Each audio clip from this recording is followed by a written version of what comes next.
अस्सलाम वालेकुम। कैसे हैं आप सब लोग। आपके सामने आपकी दोस्त तलत काशिफ एक मरतबा फिर तलत व्यूज़ के साथ मौजूद है। आज हम लोग बात करेंगे कि अचानक सऊदी अरब ने पाकिस्तान के अंदर इन्वेस्टमेंट का प्लान क्यों किया। लेकिन उससे पहले मेरी आप लोगों से रिक्वेस्ट है कि आप मेरा चैनल सब्सक्राइब कर लें और बेल का बटन दबा लें ताकि आपको मेरी अपडेटेड वीडियोस मिलती रहें। तो चलें अब आते हैं हम अपने टॉपिक की तरफ। आप सब जानते हैं कि 2019 में जब ये क्राउन प्रिंस पाकिस्तान आए थे तो इन्होंने इमरान खान के साहब के साथ कुछ डील की थी, मुआहदे किए थे और ये कहा था कि वो पाकिस्तान में इन्वेस्टमेंट करेंगे, लेकिन ऐसा नहीं हुआ। उसके पीछे एक लंबी स्टोरी है, क्योंकि सऊदी क्राउन प्रिंस को उस वक्त ट्रंप के साथ ज़्यादा अट्रैक्शन और ज़्यादा मेलजोल बढ़ गई थी और ट्रंप नहीं चाहता था कि पाकिस्तान के अंदर कोई इस तरह की चीज़ हो। और ऑब्वियसली इसमें ट्रंप का तो हाथ था ही, और लेकिन सऊदी प्रिंस का जो मौक़िफ़ था बेसिकली उसको चाहिए थी प्रोटेक्शन, उसको चाहिए थी अपनी हिफाजत। और उसने वहाँ पे डील की थी कि अमेरिका ने, ट्रंप ने उससे ये वादा किया था कि ना सिर्फ हम तुम्हें प्रोटेक्शन देंगे बल्कि साथ में तुम्हें असलाह की भी वहाँ पे डीलिंग हुई थी कि जो अमेरिका सऊदीया को देता। लेकिन उसके बाद ये उस वक्त इस वजह से ट्रंप ने के कहने की वजह से सऊदी अरब को लगा कि अब मुझे पाकिस्तान की ज़रूरत नहीं है क्योंकि अमेरिका मेरे साथ है।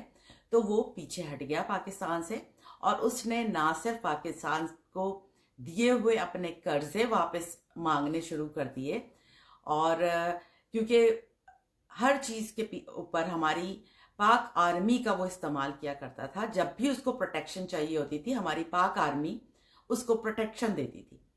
और अब जब यहाँ पे ट्रंप ने उससे वादा किया, क्योंकि ऑब्वियसली ट्रंप यही चाहता था कि सऊदी अरब से इनके ताल्लुकात ख़राब हों और पाकिस्तान को अकेला करना चाहता था, और बहुत ही अंदर के तरीके से वो खेल रहा था।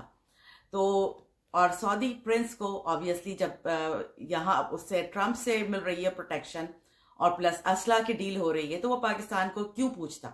इसलिए उसने पाकिस्तान से अपने जो कुछ भी इन्वेस्टमेंट का था वो ख़त्म किया, और ना सिर्फ वो ख़त्म किया बल्कि उसने पाकिस्तान से अपने जो दिए हुए कर्जे थे वो तक वापस ले लिए।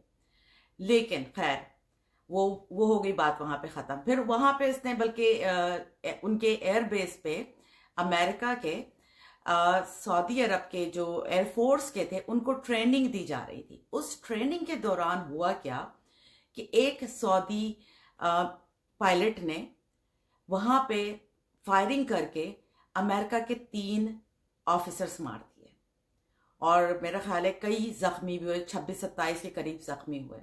लेकिन ट्रंप ने उस वक्त उस चीज़ को दबा दिया और इस चीज़ को ज़्यादा हाईलाइट नहीं किया, इशू नहीं बनाया, इस चीज़ को खामोशी से दबा दिया सिर्फ उस सऊदी अरब के फेवर देने के लिए, और वो चीज़ दब गई। अब ये बात वहाँ पे ख़त्म हो गई। लेकिन अब ट्रंप की कमबख्ती ये आई कि वो निकल गया, ट्रंप की नहीं बल्कि मैं कहूँगी सऊदी अरब की, कि ट्रंप नहीं सिलेक्ट हुआ दोबारा। अब बाइडन आ गया। बाइडन ने आते ही सबसे पहले क्या किया कि वो ही केस उठाया और उसको उसने ओपन किया, और जब वो केस ओपन हुआ तो उसने उसमें सऊदी क्राउन प्रिंस जो है उसका नाम भी डाल दिया और उसके ऊपर भी केस कर दिया गया। तो जो लोग उसको इस टेररिज्म के अंदर मतलूब हैं वो उनमें से एक सऊदी क्राउन प्रिंस भी मौजूद है, उसका नाम भी मौजूद है। और हो सकता है कि क्राउन प्रिंस को अमेरिका में इश्तहारी करार दे दिया जाए, क्योंकि जब केस में उसका नाम है और ये केस चलेगा, बाइडन इसको छोड़ेगा नहीं, तो वो जाहिर सी बात है इसका मतलब ये हुआ कि सऊदी अरब इस वक्त खतरे में आ गया है। और ये चीज़ सऊदी प्रिंस को अब प्रोटेक्शन चाहिए, और जब उसको प्रोटेक्शन, एक तो उसको सीरिया की तरफ से तकलीफ है कि सीरिया से उनको कौन बचाएगा, और फिर ऊपर से ये केस भी हो गया है। तो इस वजह से इन सब को लेते हुए उसको पाकिस्तान याद आया। इस वजह से वो पाकिस्तान में अपनी इन्वेस्टमेंट लेकर आया, क्योंकि जो सीरिया की तरफ से उसको एक खतरे की घंटी उसके सर पे हर वक्त सवार रहती है, उसके लिए उसको आर्मी चाहिए। और आर्मी कहाँ की? पाक आर्मी। क्योंकि पाक आर्मी के ही बलबूते पे वो आज तक हर किसी के ऊपर उछलता आया था। तो अब इस वजह से वो अपनी दोबारा से इन्वेस्टमेंट लेकर आ रहा है पाकिस्तान में, और हम पाकिस्तानियों को उल्लू बनाने के लिए कि जनाब मैं इन्वेस्टमेंट कर रहा हूं और अब मैं ये सारी चीजें करूंगा। लेकिन बेसिकली इन सब के पीछे उसका अपना मकसद है। अभी भी आप अगर जाएं सऊदी अरब के पेज के ऊपर, ट्विटर के ऊपर, तो वहां पे ट्रेंड चल रहा है MBS। क्यों ये ट्रेंड चल रहा है? We are with you MBS। क्योंकि सबको पता है कि सऊदी क्राउन प्रिंस के साथ क्या होने वाला है। पूरे सऊदिया में इस चीज की एक बहुत ज्यादा इसको क्रिएट की हुई है लोगों ने, और वो बेसिकली अंदर से बहुत ज्यादा परेशान है। इस वजह से ये अब पाकिस्तान की तरफ आगे बढ़ रहा है। इनका ये आप अगर कोई किसी के जहन में ये है कि नहीं जनाब वो इन्वेस्टमेंट लेकर आ रहे हैं और पाकिस्तान की बेहतरी के लिए करना चाह रहे हैं, तो ऐसा कुछ भी नहीं है। वो बेसिकली अपने ही मकसद के लिए इन्वेस्टमेंट लेकर आ रहे हैं, अपनी प्रोटेक्शन के लिए। अभी मैंने 3 दिन पहले इसके ऊपर नदीम जैदी साहब की ट्वीट पढ़ी थी। उन्होंने बहुत अच्छा थ्रेड लिखा था, बल्कि मैं पढ़ती भी हूँ थोड़ी सी यहाँ पर। लॉर्ड के बुद्धू घर को आए।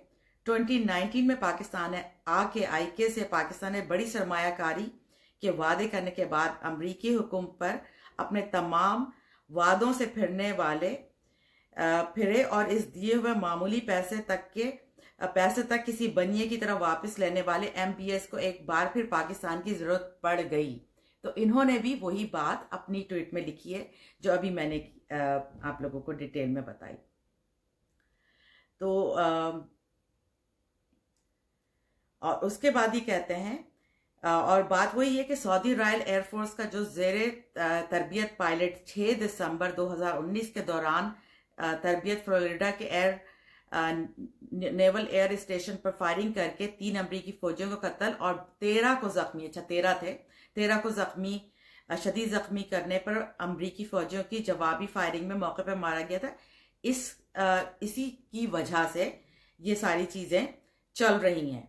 और तहकीकाती रिपोर्ट की रोशनी में अमेरिका ने इस हमले की जिम्मेदारी अलकायदा पर डालने के अलावा रियासत सऊदी अरब को जेर तरबियत पायलट की स्क्रूटनी ना करने पर अपनी जानी नुकसान का जिम्मेदार करार दिया और मुकदमा कायम कर दिया।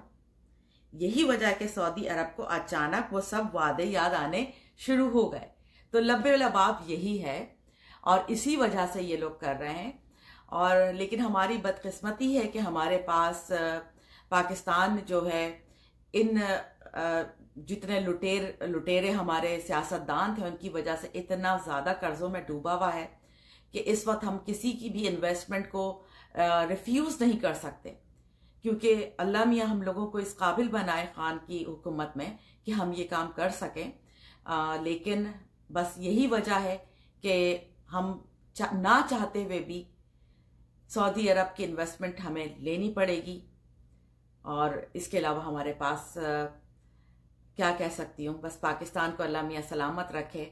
और इंशाअल्लाह फिर आप लोगों से मिलते हैं और नेक्स्ट आप लोग बताइएगा मेरे कमेंट में कि आप लोग कौन से टॉपिक पे डिस्कशन सुनना चाहते हैं।